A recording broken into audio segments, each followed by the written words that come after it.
As time goes on, as technology advances, the art of a good conversation is becoming hard to find. You can't control the interest of the other person. I might be a quality conversationalist, and you might be a terrible listener. People are more distracted, whether it's by their phone or it's like you have 30,000 things going on in your mind. Being able to read body language is a skill in itself. No, I'm not even saying like the Bible. Yeah. I ain't read the whole Bible, but somewhere and say, Listen, wash your sheets. If you talk to me at a certain tone, I'm going to talk to you in just a little bit more tone. English itself is a tonal language, but black people are definitely tonal speakers. Get on my motherfucking face. Please. Push the goddamn button. Action. Oh my gosh. What are we talking about today? The art of conversation. It's levels of conversation. As time goes on, as technology advances, the art of a good conversation is becoming hard to find.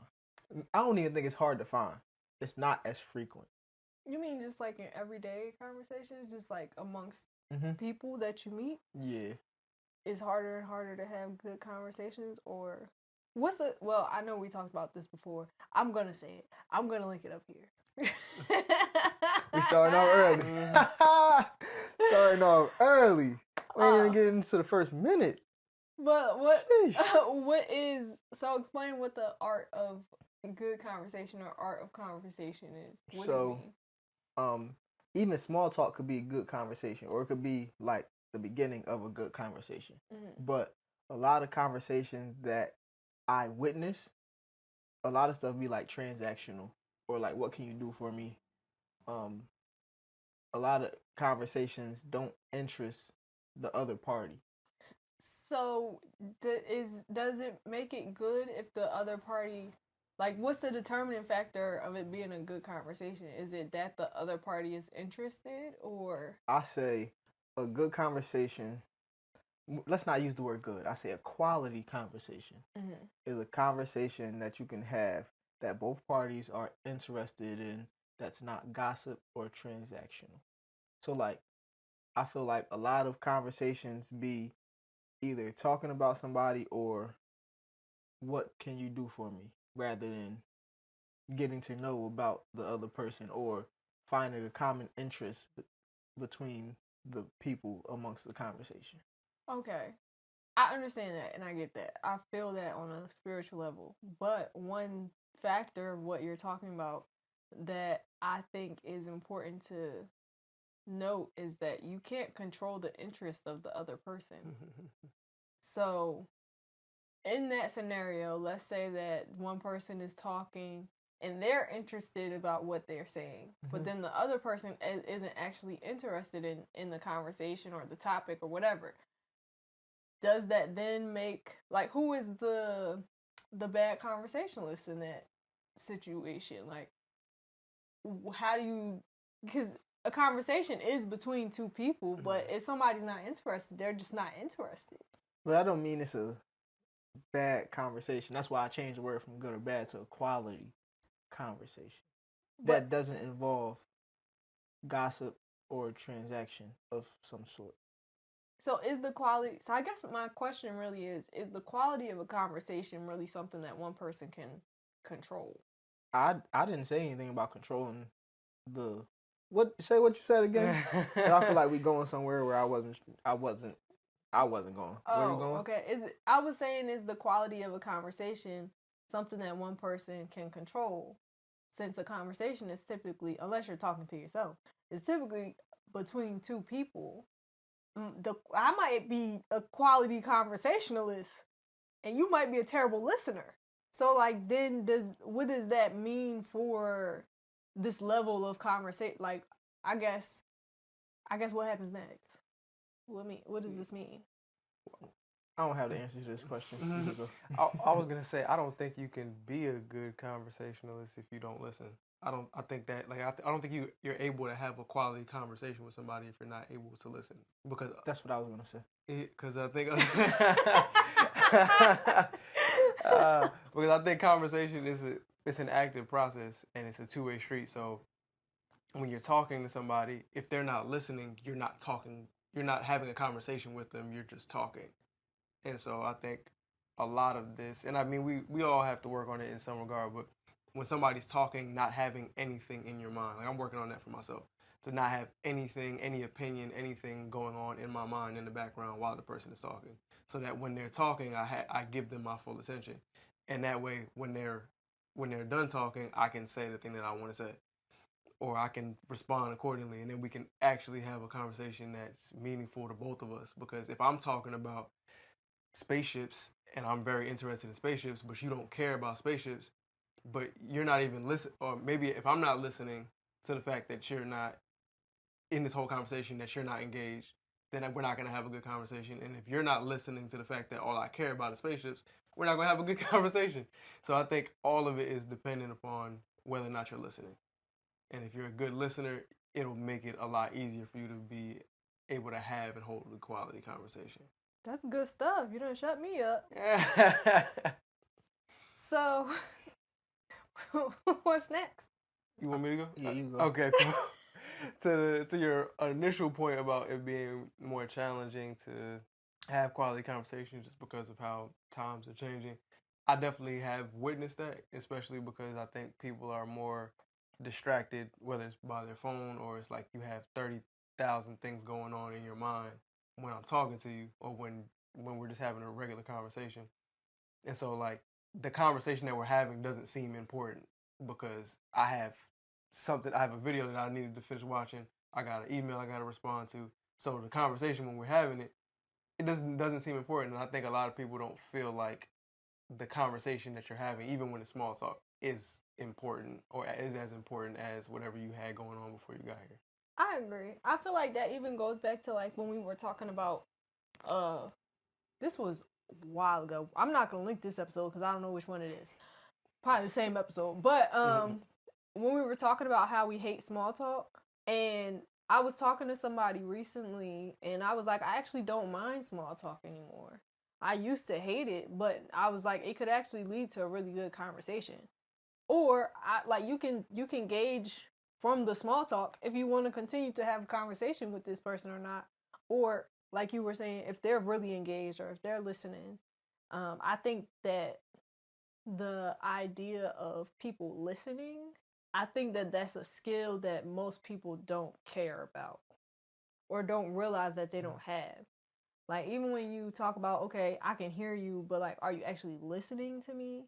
Those are two very different things, because sometimes what I am communicating to you, if you're not actually listening to what I'm saying, you might think that I'm talking about something else. Or you might think that, okay, all right, that wasn't that serious. But it's like, this was something that was very important to me. But you're not being aware in the conversation, and you being aware within the conversation involves you listening so that you can engage and you can pick up on all parts of the conversation. So even going back to the original point of there being levels to conversation, like when you think about it, like it's not just the words that I say, it's also the body language. It's also the places that I pause, or the places that I place emphasis, the words that I place emphasis on, or different things like that. If you're paying attention to, if you're actually engaged in the full conversation, a lot of times you pick up these different things, and there's a broader story or a more in-depth conversation that you wind up having, but it's all because you're fully engaged in the conversation, kind of with all 5 senses or all 32. Not really sure how many there are anymore, but they add a new one every day. They be, yeah. Some people say it's 10, some people say it's 12, some people say it's 30. I don't really know, but like, you're fully engaged in the conversation. I think that it is something that people have lost due to some of like technology and how fast we move through the world now, because we feel like we don't have time I don't have time to lock in on this conversation. I got other things to do. What do you think needs to happen for us to get back to learning how to like converse in person? I think that more spaces need to be created for that. outside of, like you were saying, like outside of the realm of gossiping or, well, that's talking about people. But like, I think that spaces need to be created for it in a way that it doesn't feel weird to have a conversation with somebody. And it doesn't feel forced. It's like spaces for organic conversation to actually happen. Oh, I was going to ask, you don't feel like we have spaces for organic conversation now? I think that there are natural spaces like outside, right? Like if you go outside, if you go to the park, like there are spaces, but I think that a space that's created with the intention to have for people to have a natural conversation outside of like networking, like how you said things are transactional, outside of this being like a networking event or whatever, just for people to just come together and have a good conversation. I don't know if that's something that has intentionally been created. I think it's spaces. There are spaces and events for that, for people to just come together. It's not a lot of times it's not like an every week thing, or it involves drinks and it's like like I don't know what the word is. It starts with a C. It's not communion, but we're communion. We're congregating, but it's a like it's events that go on that people go to for like to meet people in whatever city they in, and also like stuff like like different run clubs and different groups. They do have those, but you gotta look for them. But I was literally just talking about a space literally to Like a conversation like, pit. yeah, like just a conversation pit. That sounds like the debate team. But it doesn't have to be like a debate or argument or anything, but just even if it was, okay, we can do this. Now I have an idea. I always have an idea though. Y'all don't take my idea. But we could have, actually, I think that's kind of an idea that I had previously. It could be like a conversation pit, and then like maybe there's just like a conversation cards there, and like you just come to the space, you literally just pick a card and start the conversation. Like, I mean, outside of this is a hobby club or this is a event, I'm literally talking about a space designated only for quality conversation. Yeah. And I was going to say two things. One, actually might be three things, but one, I do think that would be a cool idea. And I'm sure they probably have some in some areas. We haven't found them. Yeah. But if they have them, comment below. Let us know where they at. Right, please. And I think that there's one, to answer Breeze's question, I think part of what's required in order for us to have those kind of spaces. On the one hand, I know a conversation happens is with two parties, right? Mm-hmm. But I think all it really takes is one party being a little bit more curious, and I think you can have way better conversations. Because like, I think if you end up having a conversation, let's say somebody's very interested in talking about something, and you're not interested, but you're very curious about why they're interested, you can still have an amazing conversation. So I think what it really takes is a lot more curiosity, as well as spaces for you to talk.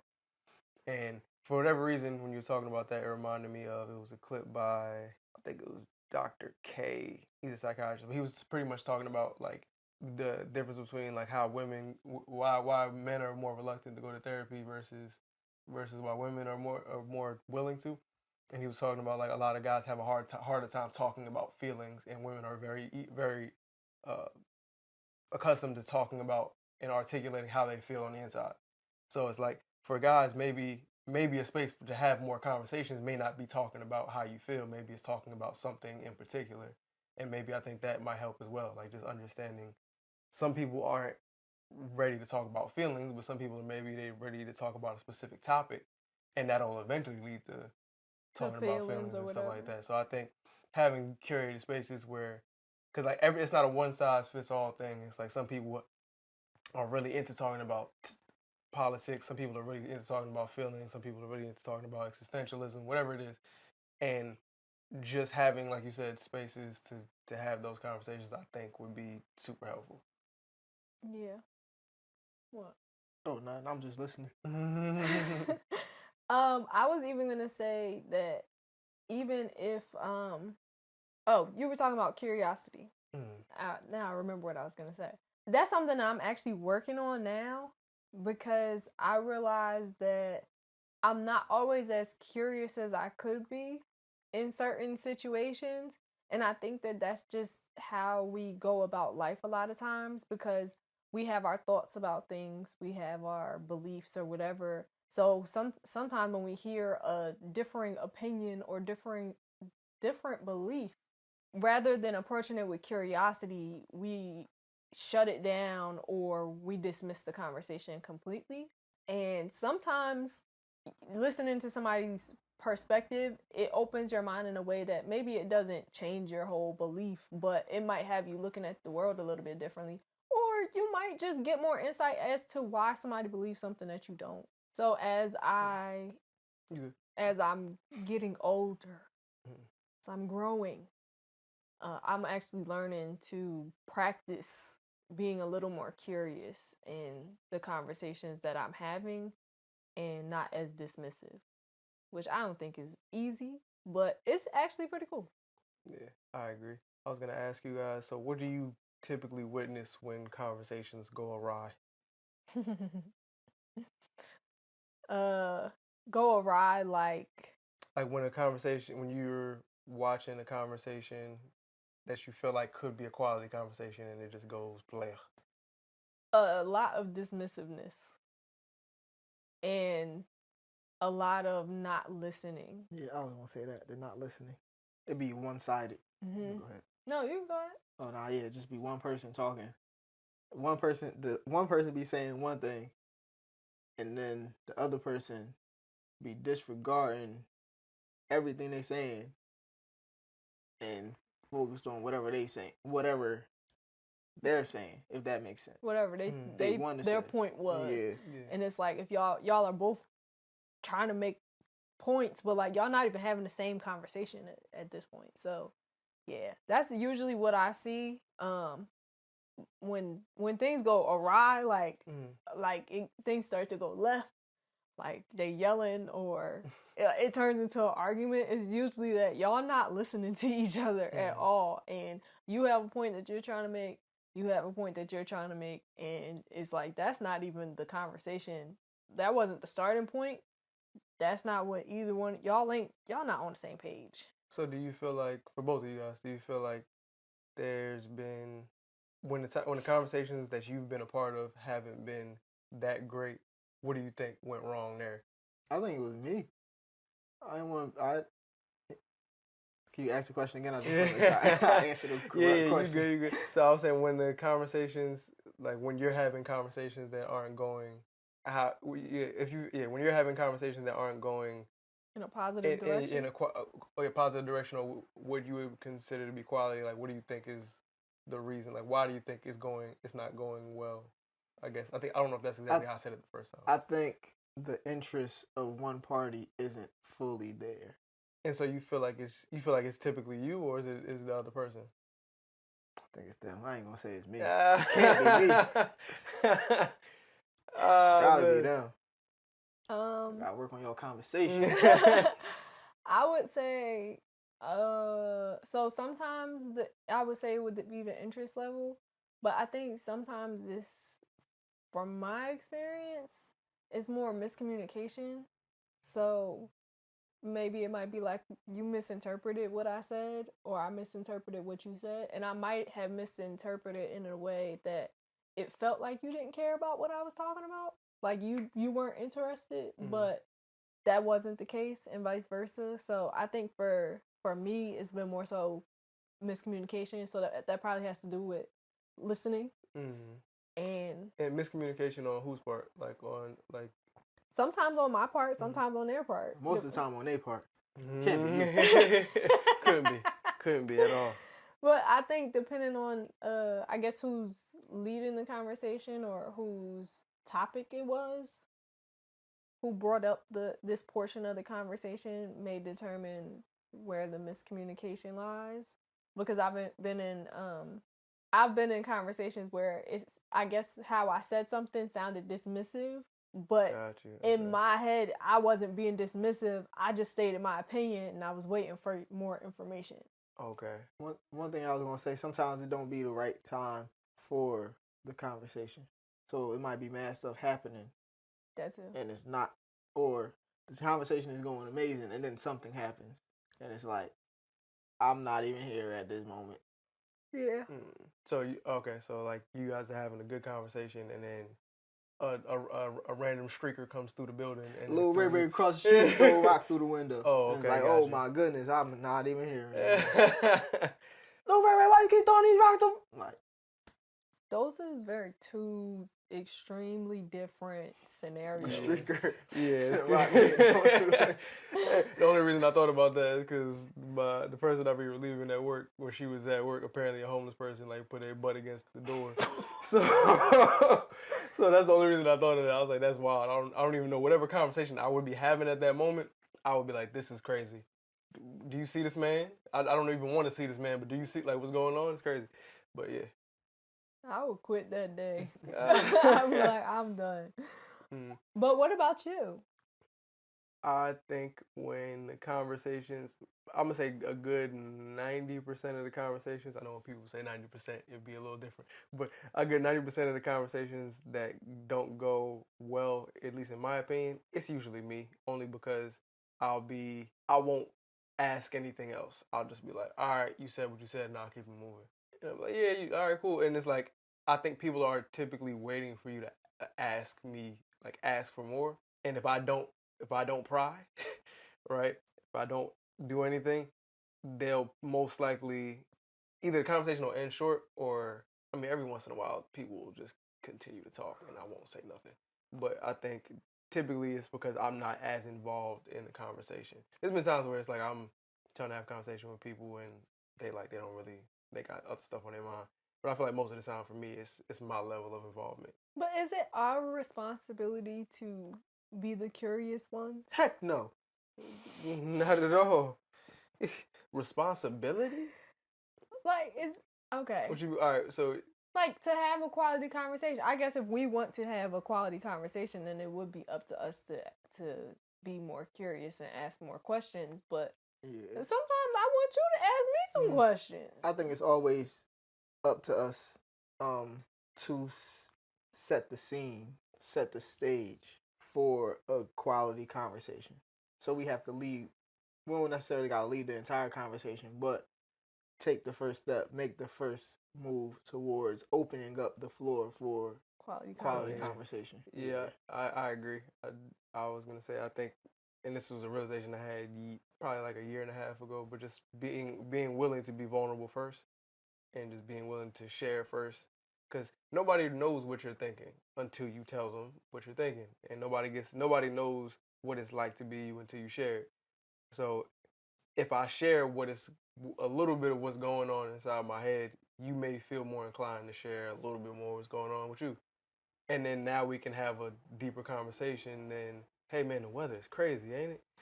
And it's like, I mean, yeah, the weather is crazy, but how's your family doing after X, Y, and Z? Or, like, there's more. I think it opens up the floor for you to have more deeper conversations. And I mean, you don't need to have deep conversations with everybody, but you can at least have more entertaining and more fun conversations than it's supposed to rain tomorrow. You're going to have an umbrella.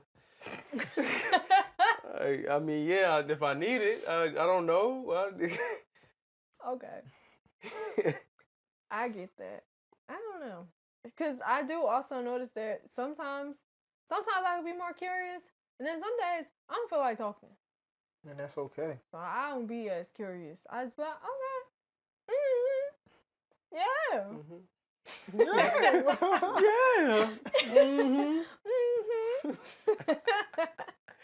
I also think that's okay though. I think there's times where I don't feel like saying a word, and I do my Jackie Chan. You like to talk, so if you like to talk, I like to let people talk who like to talk. Like you can go ahead, share all you want, and then sometimes that do be draining though. So sometimes that's not really the best conversation, because I've witnessed that also with people where I'll give them the floor to talk, and then as soon as I'm getting ready to say something back, they're like or they'll ask a rhetorical question that I didn't know was a rhetorical question. So like they'll be in the middle of saying something and they'll be like, you ever blah blah, right? And then they start going, and I'm like, oh, you didn't really want me to answer that question, so let me let you rock. And those are the other 10% that I was talking about. You're not trying to talk to me. You're trying to talk to yourself. So like, yeah, people, everybody don't even have like social cues. So like you was just talking about the gestures when you're speaking, but also it's gestures when you're listening,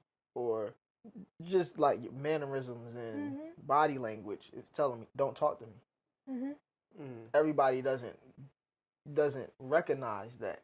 So you might be in a mood or a state where don't talk to me, and they just still come and talk, and they just keep talking and talking and talking. If I'm not responding, clearly I'm not here to talk. well, I mean, technically, we don't know that, right? Because there's been plenty of times where I've looked at somebody, I'm like, they don't look like they're in the mood to talk. But as soon as I said something to them, they open book. I'm like, oh, okay, you look like you was having a rough day. I was like, nah, I was just deep in thought.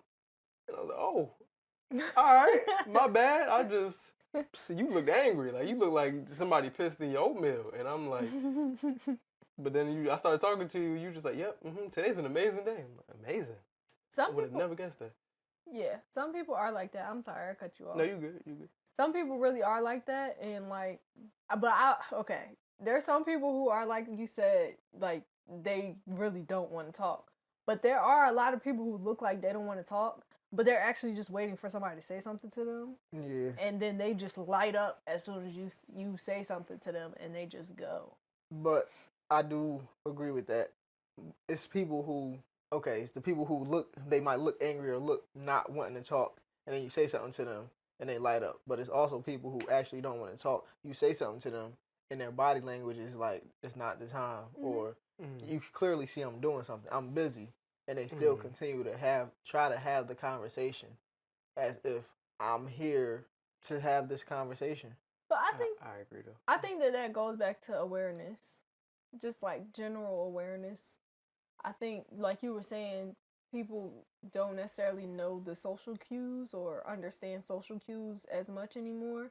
But I think that because a lot of the communication that we have been doing, especially throughout the pandemic, a lot of stuff became virtual, and a lot of stuff became not just like visually virtual, but it was even more texting, it was even more communication so through social media. I'll get back media. to you when I get a chance. Yes. Well, not even just that. It's like I'm not having a face-to-face conversation with you. So I'm not seeing the totality of your body language. It's not something that I've had to sit with or deal with or pay attention to for a couple years for a lot of people.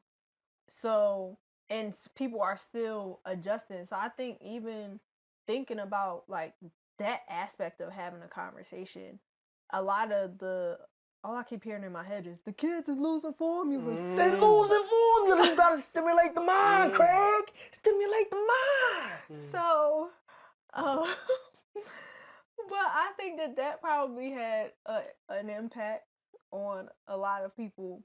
And so now when it comes to social cues that we feel are like, well, this is normal, that you should have noticed this thing, there are other people who haven't been alive as long as us, or were very impacted by the pandemic. We worked throughout the whole pandemic, so we were still seeing people.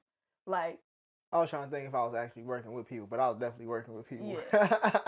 Yeah. So like, we had moments, even not even just like working. There was people who weren't even in contact with their family. Like they couldn't physically see their family. Like we were working and we saw each other at some point. So it's like we still had face-to-face human interactions that I think maybe that may also have lessens the amount of people who pay attention to social cues or body language in that way, because they didn't have to for so long.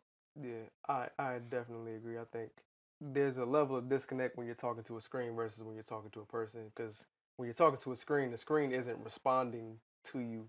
Like you say something and you can't see the screen wince and make a little side eye. Like it's not going to do that to you when you're having a conversation. So you might not realize all the social cues. But I also know from experience, I thought that a lot of the social cues, like when I don't want to have a conversation, when I'm annoyed, I thought that it was a lot more prominent than it was.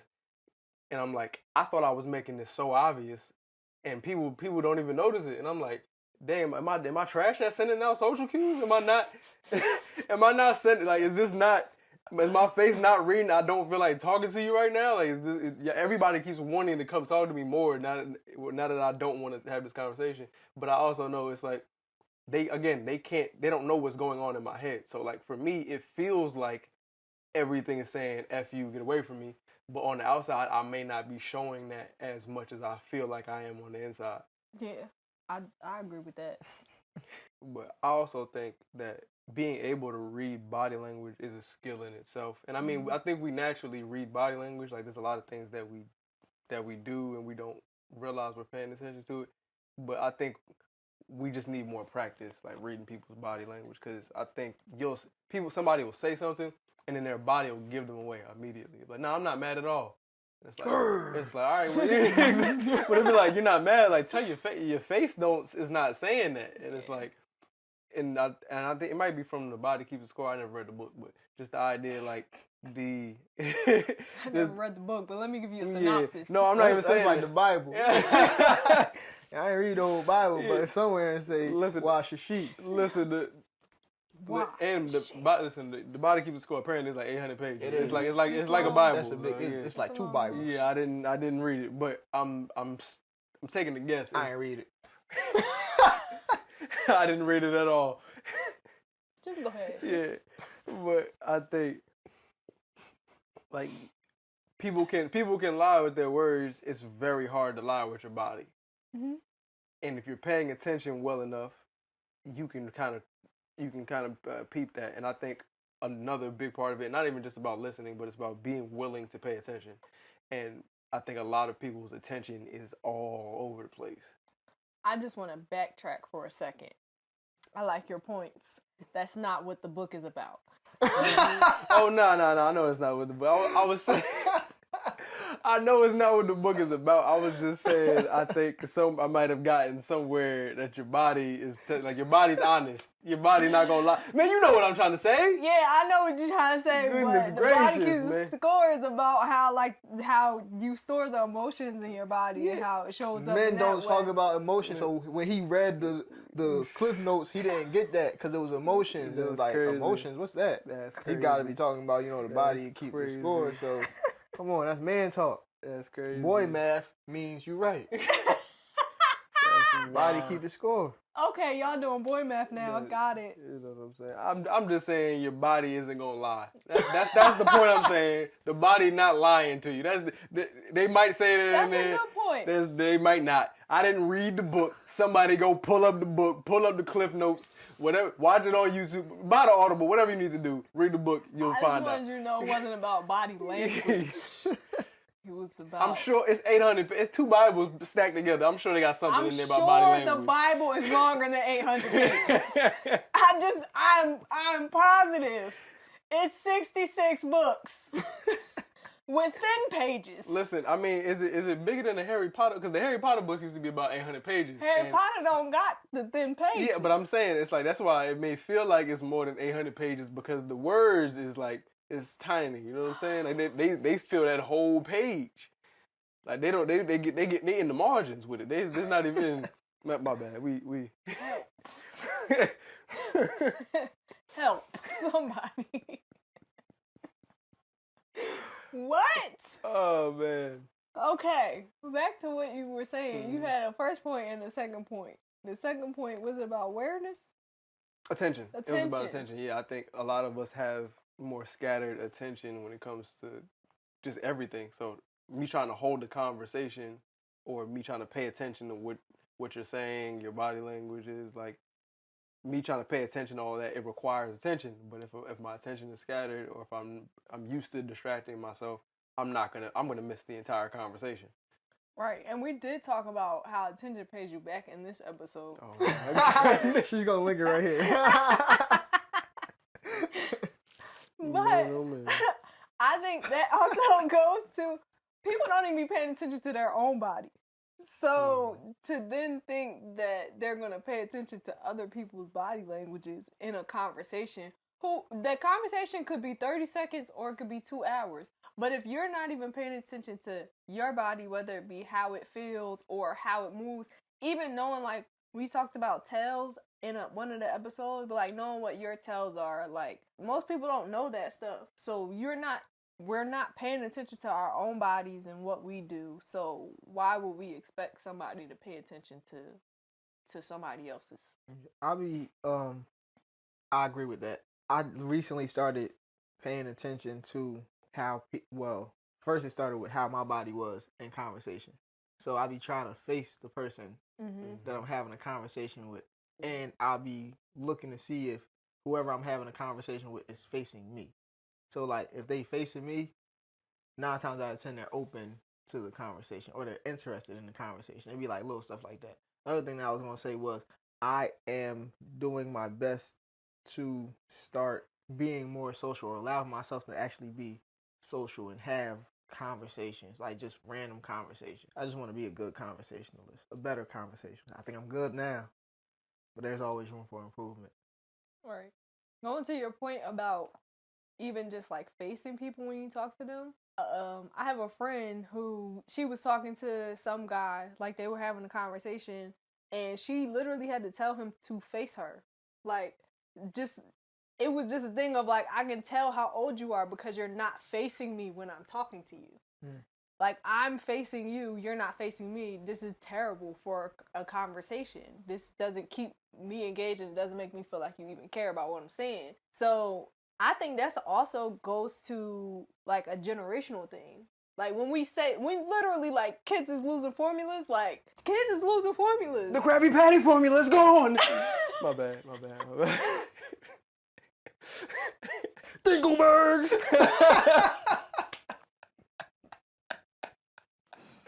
My bad. I'm sorry. Serious. But like when you think about it, because there was a point in our lives where we weren't just constantly on our phones. Because at some point we didn't have phones. Like I didn't get a phone until I was 13. So me too. And I mean, we definitely didn't have social media and all that stuff on our phones. You had to go home and go on the computer on dial-up to get on MySpace. So I think that's even just like a thing that is not necessarily being taught, or I don't want to say it's being completely lost, but because people are so used to interacting through a phone or a screen in some way, eye contact, I mean, it was already dwindling when we was younger, but people having like eye contact and facing the people that they're talking to is not something that people are even doing. The younger generation, I'll say, because I be facing people, because if I can't see you when I'm talking to you, I be like, I don't know what's happening. I need to see your facial expressions. I can't hear you. What did you say? Sometimes I gotta read your lips because you might be talking too fast. You slurring your words. Sometimes I was gonna say, and sometimes if I'm not looking you in your eyes, because sometimes I'm reading your lips because I couldn't hear what you said. That too. So, people talking. But I also heard this. It was a study. I know depending on like what country you're from. Some countries you end up reading people's lips. Like I know a lot of Spanish speaking countries they'll read people's lips. And it's just because how fast people are talking. So it's because we foreign. Yeah, I be watching TV with the subtitles on. So if I can't see what's like, I need to feel like you are a subtitle for what I'm hearing. I need to see the facial expression. I need to, be able to read your lips or like see how you're standing. Like honestly, sometimes when I can't see the person, like if we're in person and I literally can't see your face, that makes me feel disengaged from the conversation. It makes me not want to listen as much, but it also just makes it harder for me to engage. Yeah. I also understand though if you feel a lot of, I guess, I want to say pressure when you're having a one-on-one conversation when you're looking at somebody, because I think especially if it's something that you're vulnerable about, it feels like they're looking through you, right? And it's like, dang, I hope they don't see whatever. And I also learned that when you're having those kind of conversations, if the focus is more so on how you're feeling, you're gonna completely miss the conversation. So like if it's a conversation where you're sharing something super vulnerable. Maybe you're about to talk to your crush or whatever, and all you can pay attention to is the fact that your heartbeat is beating through your throat, and you're like, all right, cool, and the person is talking to you. You're not paying. You're missing everything about the conversation because all you're paying attention to is like what you're feeling on the inside. So I think it takes a level of making sure that you can focus on the person outside of you, not completely ignoring how you feel on the inside, but taking the attention away from just you and putting it on the other person so that you can end up feeling more relaxed. Because that's what usually happens to me. I was about to say, we just got to practice conversation. Yeah. That's what I'm saying. Get that conversation pit, conversation cards, and you don't like the question, you throw it out. Yeah. Well, just put it to the side. We got to add it back to the deck. Yeah, but I mean, it is as simple as practicing conversation, but it's also as simple as taking your attention away from just you and moving it on the person who's outside of you, and or just the group of people that's outside of you. Because naturally, when you're nervous, you want to hold energy inside of you so that you can mobilize it and so you can do something. Like, all right, cool. If I need to run away, I need to make sure I'm in a space where I can run away. So if you take the attention away from just how you feel, eventually when you're talking to the person, you actually end up relaxing because you're not paying attention to you as much. Yeah, I was gonna say confidence helps too. When having a conversation, so you're not so fixated on you like on yourself. You can actually you're comfortable enough. It might not even be confidence helps you be comfortable. So I'm gonna say confidence helps you to become comfortable enough to have the conversation. Yeah, and I would even add that if you were too nervous, tell the person to turn around. Yeah, that's crazy. Sometimes I'd be like, "Don't look at me. I'm about to say something. Don't look at me. I'm nervous." And I'll say it, and then okay, look at me now. Yeah. And you know what the wildest thing is that when you're nervous or when you're scared or whatever, the best thing you can do is to actually say it out loud. It's crazy how it works, but like if you're in the middle of having the conversation and you're like, dang, I'm actually kind of nervous. For whatever reason, it calms you down and it lets the other person know like, oh, I'm being vulnerable. So like I do that every performance. I was gonna say I be doing that at my performance. Now that I got the nerves out. Yeah, and it's like, but it's ironically enough, you present as more confident and it calms you down because it's like before I didn't know what I was feeling until I said it out loud. Once I said it, it's like, oh, that's nervousness right there. I see you shaking. That's nervous. And it's like now I can address it, and now we can all look at it and we can be okay with it. But until you do it, sometimes it doesn't feel like you have any power over it. That's good stuff. That was good. It sounded like you was joking. No, I'm that serious. That was good. You got power over it because you said it. You was being vulnerable. You put it out there. You faced it. At that point, it's like, all right, now everybody know. What's up? Since that just happened, now I'm curious. How often do you think tone plays a part in a good conversation? Oh, let me tell you. Yep, we got it. She cooking. That's something that I should have mentioned before when you said when conversations go awry. A lot of times it be somebody's tone.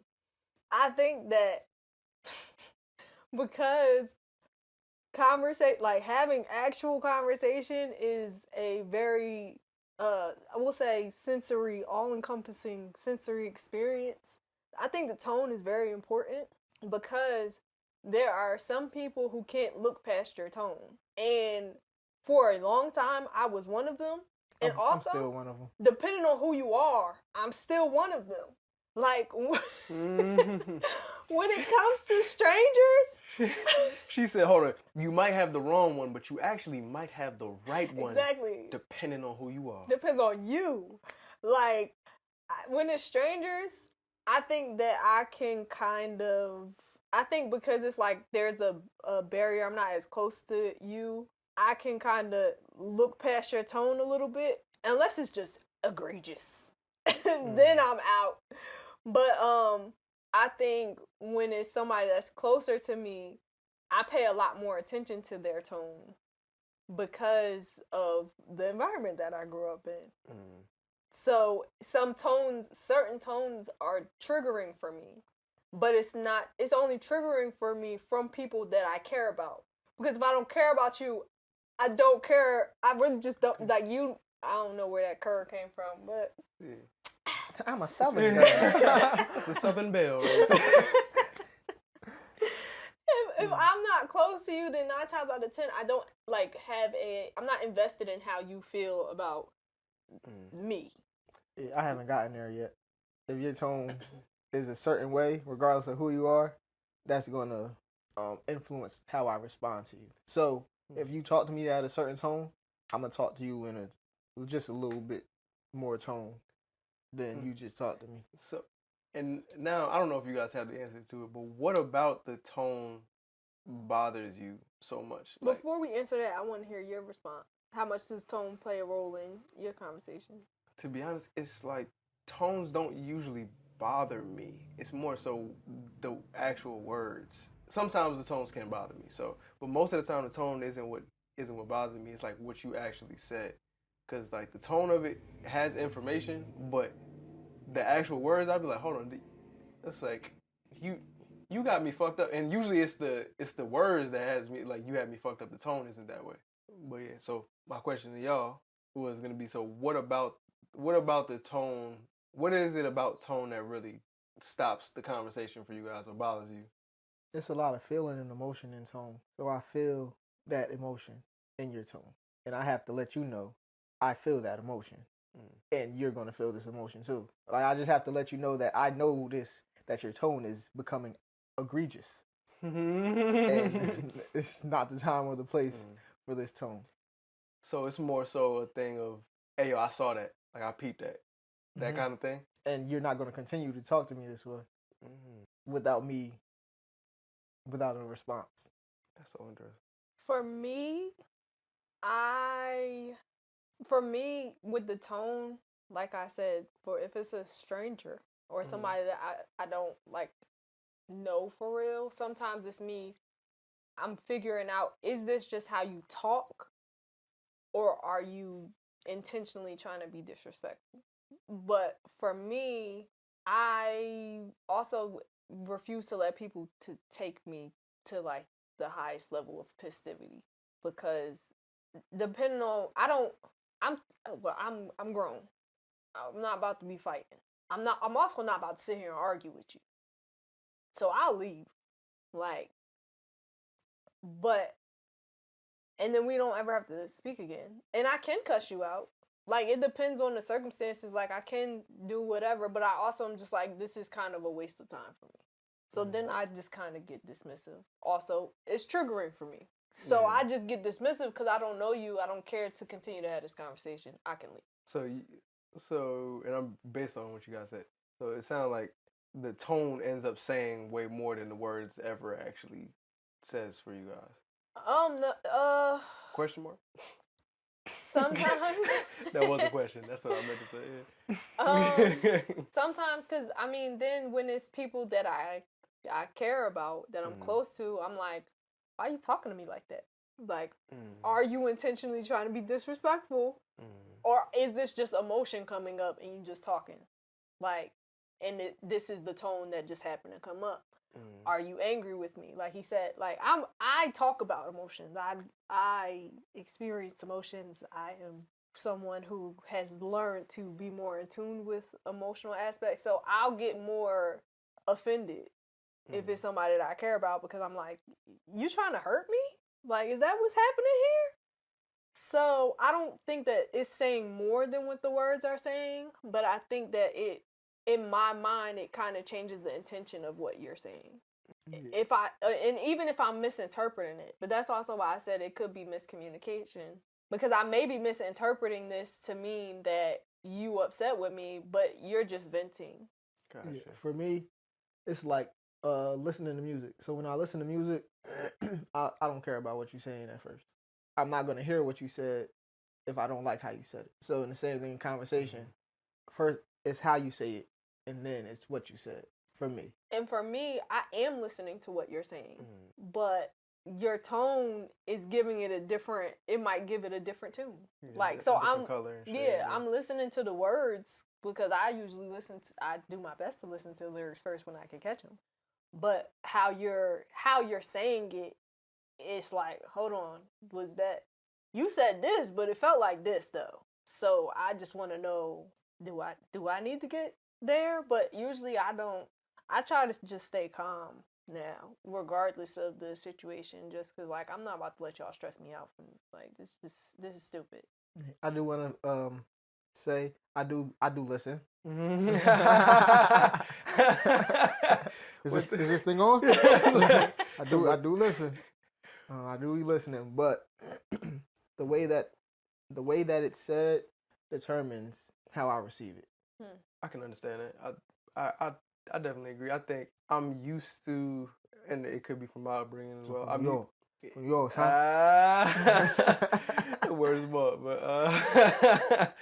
but I'm used to people saying things in an aggressive tone. So like the tone can be what it is. Like I can hear the tone and ignore it because I'm paying attention to what you actually said. But I'm with you because I think sometimes I think it's really 50-50. So depending on who it is, I'll hear what you're saying and then I'll be like, what were those words that you just put together? Like what did you literally say? And sometimes like I don't even like how you said that. Like I know what you meant, but I don't like how you said it.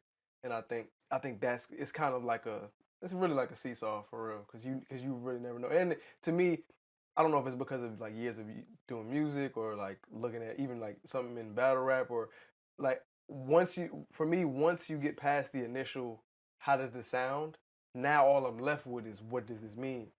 So it'd be annoying me when somebody catches me off guard with the fluff of this sounded pretty, and then when I go in and actually look at what you said, this was trash all the way through. This didn't mean nothing.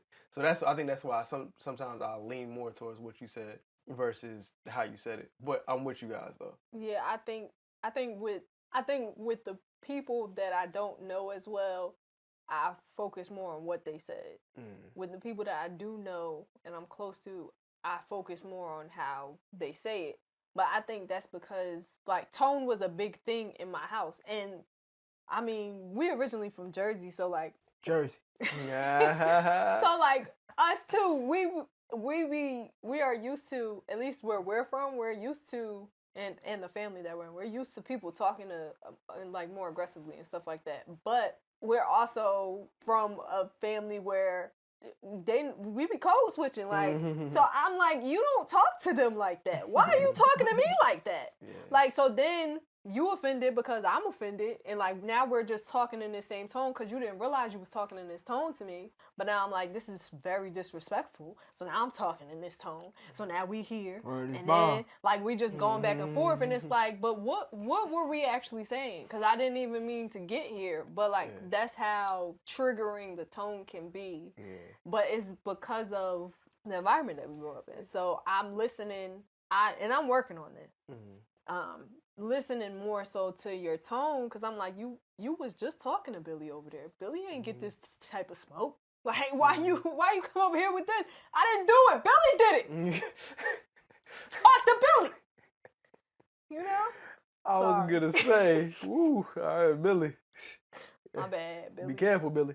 But I wonder, and I don't know if this is the case for English, because I don't think English is as much a tonal language as some of I know like they say Mandarin is like a tonal language where like the same sound just by having it go up a note ends up changing the entire meaning. But I was gonna say I don't know if English itself is a tonal language, but Black people are definitely tonal speakers. Yes. Just thinking about all of the things that we say, like even when it comes to like you good.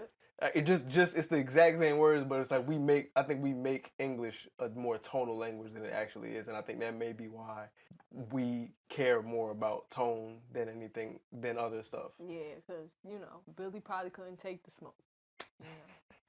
But I feel like the closeness allows people are a lot more comfortable talking, however, to people that they're close to, rather than I think you should talk respectfully to the people that you're close to, and anybody that you're not close to, they could get the smoke. That's how I think it should be. That's how it works in my mind. But I definitely agree, but also on the flip side, I think I think the reason why it is that way is because you don't know the other person. Mm-hmm. So Yeah. like you don't know What their gonna level do. of crazy Yeah. on the other side. Like at least if it's your man, it's like that's my boy. Like I know he not. But that's wild Yeah, disrespectful. but which is crazy, right? Because that for me it'd be like, yo, you know me. You should know of all people. Like this is I'm not the person to do this to, but people still do it because I think they've gotten to a space they're in like your personal circle, and it's like, all right, we're friends. Like you not gonna do nothing to your friend, kind of thing. Which sounds crazy, but yeah, it's wild. I agree with you. I do my best to speak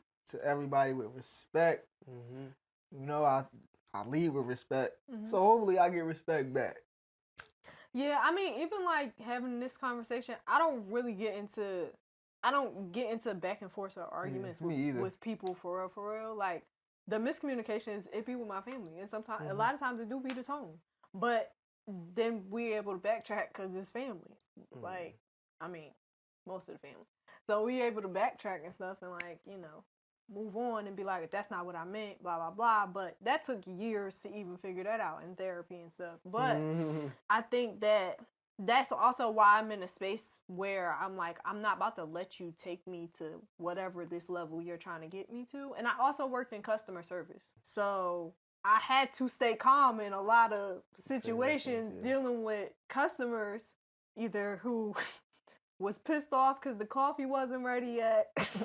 Crazy. Honestly, like, when I was a barista, I give a damn about that coffee.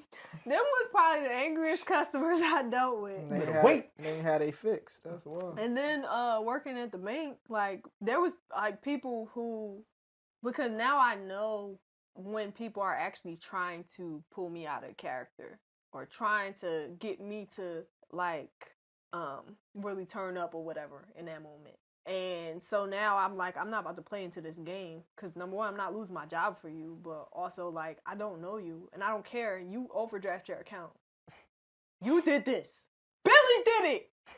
Sorry. But yeah, so like, and then working at the call center. God dang Billy. All right. Then working at the call center, like I had to deal with angry customers. That was right at the top of the pandemic, so it was Ruby Madness happening. So like tearing us all apart. So like I have learned to be calm, and when I stay calm, I can listen to what you're saying. So then I can ask you like, hey, this is one of the things I learned. Hey, did you mean to say that to hurt me? Or what was the intention? You said that in conversation? Like, if you was at work and they said something, you was like, hold on, did you said that to hurt me? Or I haven't said it at work because nobody really be trying to test me at work for real. But I have said it in conversation. I'm gonna use that. Not like, did you say it to hurt me? But I said, was your intention to sound angry when you said that? And then it changed. It literally changed the dynamics of the conversation and changed the direction. And we were able to continue to have the conversation because, like, I don't want to get angry just because this sounded angry, because 9 times out of 10, because I know you might not be angry right now. You might not even realize that that's the tone that you're using. So let me just ask before I get upset. Which is the same thing as I was talking to you guys about before. When you're like, when you're nervous and you say I'm nervous, it's like me being like, did you mean for that to sound offensive? It's like you get at the very least you give the other person the opportunity to be like, nah, that's not. I didn't mean for that to X, Y, and Z, and you're not accusing them to be like, yo, you sounding wild, crazy, like, you know what I'm saying? You're not accusing them for, you know what I'm saying? So it just because I used to be like, why you mad? And they'd be like, I'm not mad, and it's like, well, you sound mad, and then it started a whole nother argument because now I sound mad too. Yeah, and nobody likes when you like, why you like you what sound you wait, what you mad? Because now it's like, oh, now I gotta defend and I'm not mad, and well, that's a whole nother argument on top of the argument that we having. So yeah, I'm learning to do those things, even be more inquisitive in those moments, because that's been helpful, because I don't really know, like sometimes you don't know you're speaking in that tone, because if that's how you grew up, that's like the go-to tone, the normal tone that you're used to. Sometimes you just don't realize it, because I didn't know how my family sounded tonally until Damani came to visit my home for the first time. So I don't know if you were there. Breeze was at school, so that's probably why you You didn't get the calm tones. You didn't feel that vibe in there, but but I didn't know. Like, I didn't even know tone was a big issue in that way because I didn't have an outside reference. I'm just like, this how we talk. And he thought we was having an argument. We was asking, where's the sugar? You know? So I'm like, everybody okay in here? I'm like, the shit is right there. Why y'all sound like y'all about to fight over where the sugar's at? Is this really what the conversation was about? No, I don't remember what it was about. Yeah, I can't remember. It was something regular though. And I was like, is everything all right? Like, everybody all right? Seemed a little tense in here. I don't know what the... I'm hearing the words y'all saying I love you, but it sounded a little... Man, I love you. He's like, you sure? So you about to fight me for some reason. Give me a hug. Like, and just think about that, like, the dude, that's the reason why when my hug at niggas sound crazy, because it's like, don't aggressively ask me for a hug. That's crazy. Like, yeah. But yeah, you know. Not only that, it's other reasons. But yeah, of course, they be weird It'd as be well. weird. But do y'all have any final thoughts on having quality conversations, what it requires and what it is? It takes practice to have a good conversation. I can't. It's a word that I'm looking for, but I can't find it. But it's something. Be aware of your tone. Be aware of the tone that you speak in. Know your audience. Be confident in who you are, so you can be comfortable when you're conversing with others. That was good. That's all I have. What about you? That was really good. I would say, yeah, just be willing to listen and pay attention and be just a little bit more curious than you normally would. And I think the conversation will go a lot better. I will say, look at people when you're talking to them. It will change the flow, the dynamics, your level of interest in the conversation, and even sometimes theirs. Because a lot of times when you change your body language, other people also change their body language if they're paying attention. So that might also be a good way to even gauge if this person is actually engaged in this conversation or not. Or maybe they just don't have the tools and they little baby, they don't know, you know. But yeah, take your time in your conversations, listen, pay attention to your body and others, and just like enjoy. That's what I'm gonna say. All right, thank y'all for joining us for another episode of the Grae Area Podcast. Grae, ooh. Yes. I'm Shakoya D. Bad man, breezing in ear. It's your boy, Damani. And don't forget to like, share, and subscribe. Tell a friend, tell a friend, tell a friend. Hit that notification bell so you never miss an upload. Bing. Join our Patreon. Check out the links in the descriptions. We all have EPs that are out, so stream them. Check them out on YouTube. Buy them on Even. That would be great help. And just come back here next week and see us again. All right. Bye. Adios. Stay blessed. Stay black, people. You say what? Know yourself. Know your worth. Jukebox, hit me with another jam. Get on my face. Get on my motherfucking face. Please. Push the goddamn